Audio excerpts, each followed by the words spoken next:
Have you ever noticed how teachers in your building are doing some really strong work? I mean, they're fully engaged in planning quality lessons. They're using the PLC process with fidelity. Instruction looks solid, everything on point. But when state test scores come back, progress just isn't where it needs to be. And that disconnect is extremely frustrating because you know the work is happening, but it's not paying off. In this video, I'm gonna walk you through 2 common breakdowns that cause this to happen and what you can do as a school leader to stop them from happening so another year of hard work doesn't go unrewarded.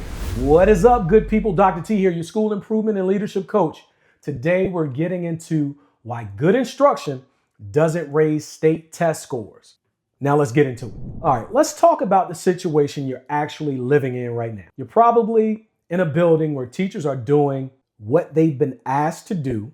They're applying what was learned in professional development. They're using the resources you gave them. Collaborative teams are meeting regularly. Instructional delivery includes high leverage practices like scaffolding, active engagement, checks for understanding, and providing feedback. So basically, instruction looks good. And that's what makes this so frustrating because when test scores are released, students are underperforming and the gaps are still there. And now you're left with balancing between defending your teachers because you know they're working hard and you absorbing the criticism that comes when students underperform. The pressure from your director or assistant superintendent to get the results.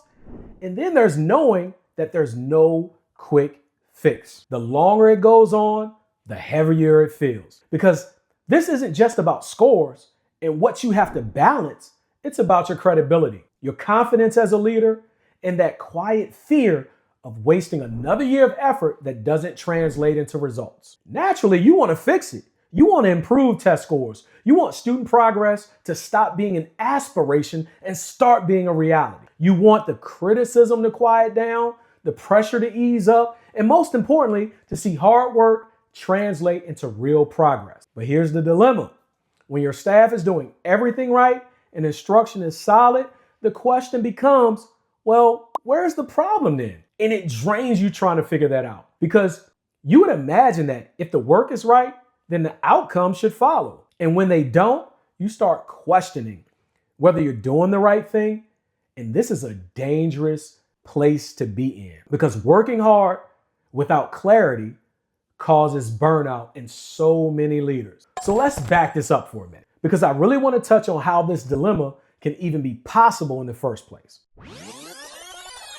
And let me put this in the context of following a recipe when cooking to make it very clear of what's happening. Now, when it comes to cooking, I personally, to be honest with you, I think I'm a decent cook. I follow the recipe, I use the ingredients it calls for, and I don't skip the steps. And yet sometimes things don't come out quite right, although I followed the recipe. And here's what I've learned. If the recipe itself is off even just a little bit, things won't turn out like you imagined.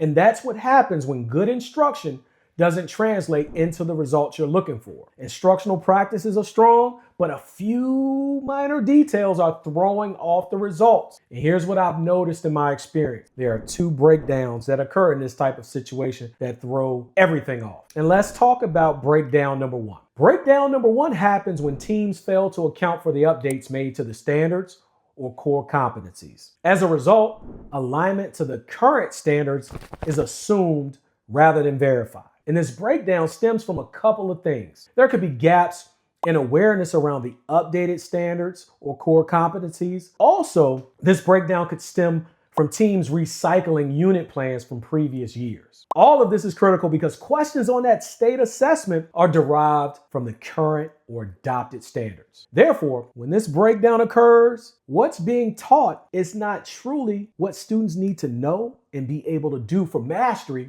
on that state assessment.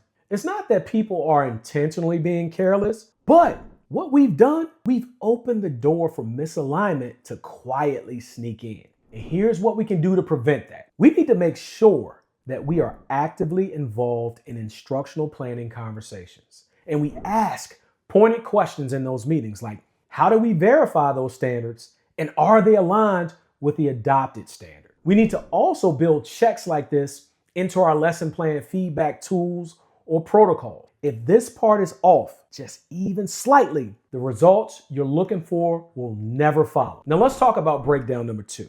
Even when the standards are verified and the right standards are being taught, sometimes students aren't required to demonstrate the same depth of knowledge and skills as specified in those standards. If the standards aren't unpacked deeply enough during planning, the knowledge and skills students must demonstrate won't be clear at all. And the learning experiences won't reflect the required level of rigor of the standards. So the efforts will definitely not translate into the results you're going after. As leaders, this will require a shift in terms of how we give feedback. Reflective questions and feedback need to be centered around the level of thinking and skills students are demonstrating as compared to the level of rigor specified. So essentially, during planning, we must ensure that teachers or collaborative teams clearly identify what students need to know and need to be able to do relative to the core competencies. So the level of rigor or required rigor must be identified. This means ensuring that teachers or collaborative teams explicitly name those skills students must demonstrate. And ultimately, this means we must be involved in the planning process. Also, during observations, we need to look for evidence of students demonstrating those required skills and give feedback directly tied to that alignment or lack thereof. Now, when you understand these 2 breakdowns and take action that I shared, you will finally get the results you've been looking for. You will no longer be left guessing where the problem lives. You will no longer operate from a place of frustration, and you will no longer be forced to deal with the pressure and criticism because you now have the tools to get the results you want in a situation like this. You know where to look. You know what to listen for. You know what kind of feedback is needed, and that changes everything. Because now the effort your staff puts in has a real chance to pay off. And improvement stops feeling like a guessing game and becomes more intentional. All right, good people, I hope you appreciate watching this video. I hope you found it useful. Show me some thumbs up love if you did. Drop a comment as well.